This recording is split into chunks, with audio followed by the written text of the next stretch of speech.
In the early years of Christian Kievan Rus, a new faith was beginning to reshape its spiritual identity.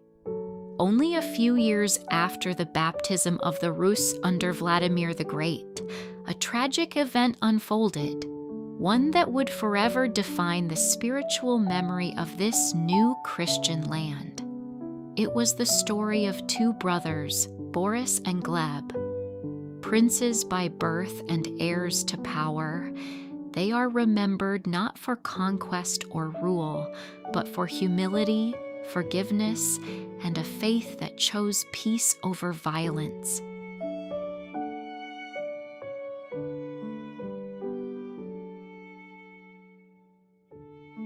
Christian Kievan Rus. After his conversion in 988 AD, Vladimir the Great began the Christianization of his realm. Christian churches were built, pagan shrines were dismantled, and Byzantine clergy were brought into the land to teach the new faith. A new moral vision slowly began to shape the ruling family and the elite of Kievan society. Boris and Gleb, two of Vladimir's younger sons, grew up in this emerging Christian environment. They were among the first generation of Rus princes formed by Christian teaching rather than pagan tradition.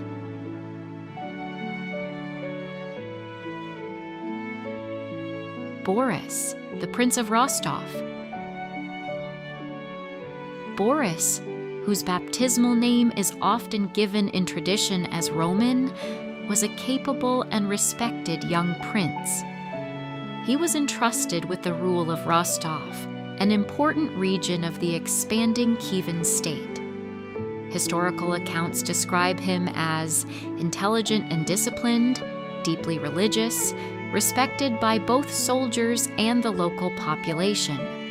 Unlike many rulers of his time, Boris was not driven by ambition for power. He was more drawn to spiritual life and service than to political struggle.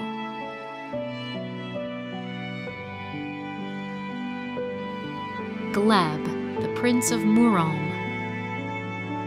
Gleb, baptismal name David in some traditions, was the younger brother of Boris. He ruled the region of Murom, but lived a more private life and was less involved in political affairs. Like his brother, he was gentle in character, devout in the Christian faith, loyal to his family. Neither brother was prepared for what would follow after their father's death.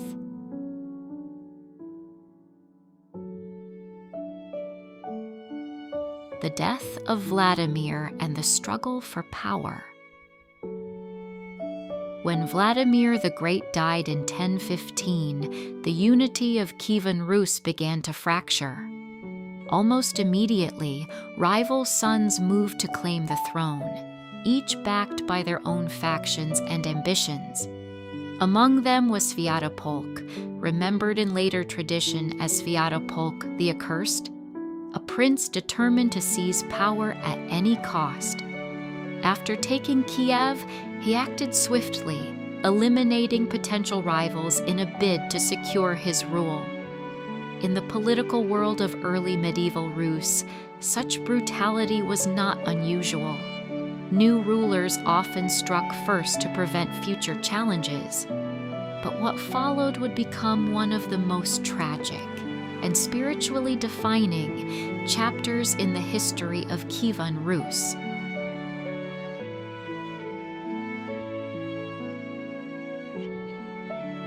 Boris's decision.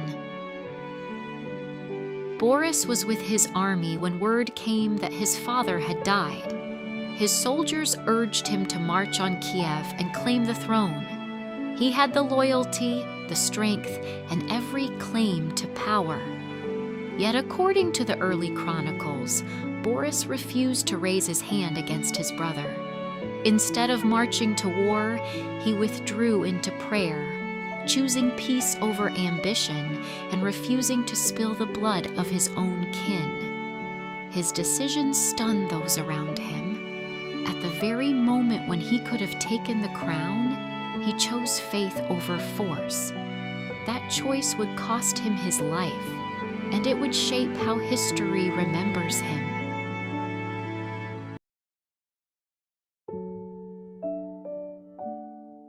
The assassination of Boris. Sviatopolk sent assassins to eliminate Boris. While Boris was praying on the banks of the Alta River, the attackers struck. Boris did not resist. He was killed while praying, choosing not to take part in a civil war against his own brother. His death came to be remembered not as a political defeat, but as an act of Christian faith and spiritual surrender. In later tradition, Boris was honored as a passion bearer, one who accepts suffering in the spirit of Christ.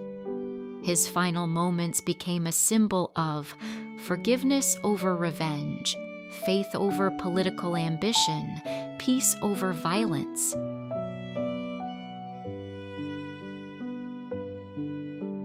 The death of Gleb. After Boris was killed, Sviatopolk turned to Gleb. Gleb was warned of danger but was also deceived. Some sources say he was told that his father was still alive and wished to see him. As Gleb traveled, he was ambushed and killed by assassins sent by Sviatopolk. Like his brother, he did not resist. His death mirrored Boris's, quiet, innocent, and marked by Christian submission rather than conflict.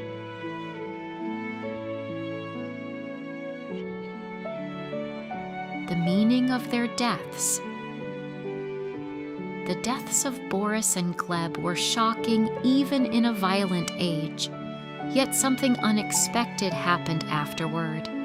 Instead of being remembered as weak, they were venerated as holy figures. The people of Rus saw in them something new, a Christian response to political violence, a refusal to let ambition destroy brotherhood, and a reflection of Christ-like humility. They became known not as warriors, but as passion bearers, those who accept suffering in the spirit of Christ.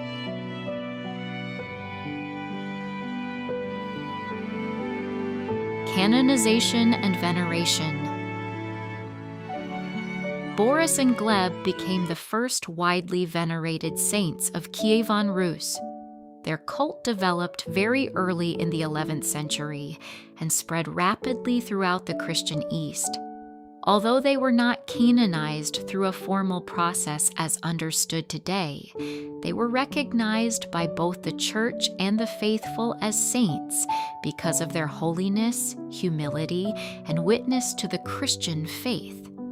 They are especially honored as the first canonized saints of Kievan Rus, the first native saints of the Eastern Slavic world, passion bearers in Eastern Orthodox tradition, symbols of peace, humility, and Christian forgiveness. Churches were built in their honor, and their memory became deeply embedded in the spiritual heritage of Kievan Rus and the wider Christian East.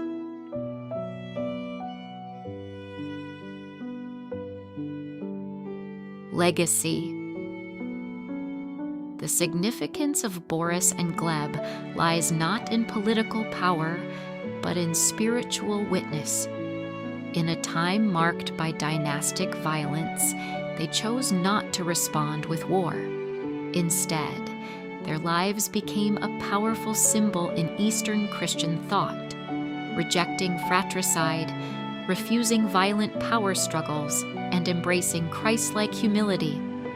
Their story left a lasting impact on the spiritual imagination of Eastern Christianity. They represented a different kind of sanctity, not martyrdom under persecution, but holiness expressed through nonviolence, forgiveness, and faith. Even today, they are remembered as enduring symbols of humility in power, peace in conflict, and faith above ambition. Their memory shaped the spiritual identity of Kievan Rus for centuries.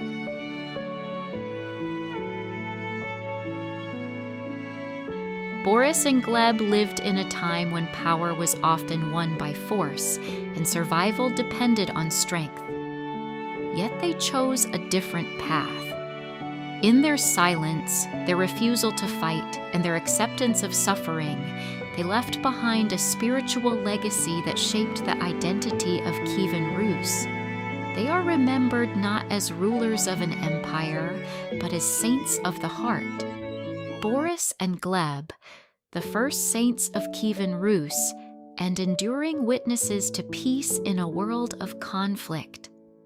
Today, Saints Boris and Gleb are honored by both the Catholic and Orthodox traditions as the first canonized saints of Kievan Rus. Their principal feast is celebrated on July 24th, commemorating their witness of humility, forgiveness, and faithful endurance. In some traditions following the Julian calendar, this feast is observed on the corresponding later date in the civil calendar. Additional commemorations, including the translation of their holy relics on May 2nd and other observances in the Orthodox calendar, continue to remind the faithful that their sacrifice calls Christians to choose peace over hatred and love over revenge. Through their quiet sacrifice, Boris and Gleb left a legacy that speaks beyond their time. In a world shaped by power and conflict, they chose a different path, one of humility, forgiveness, and faith. Their story continues to remind believers that holiness is not only found in triumph, but also in the willingness to renounce violence for the sake of peace and love. May their example inspire us to choose peace over conflict and faith over fear,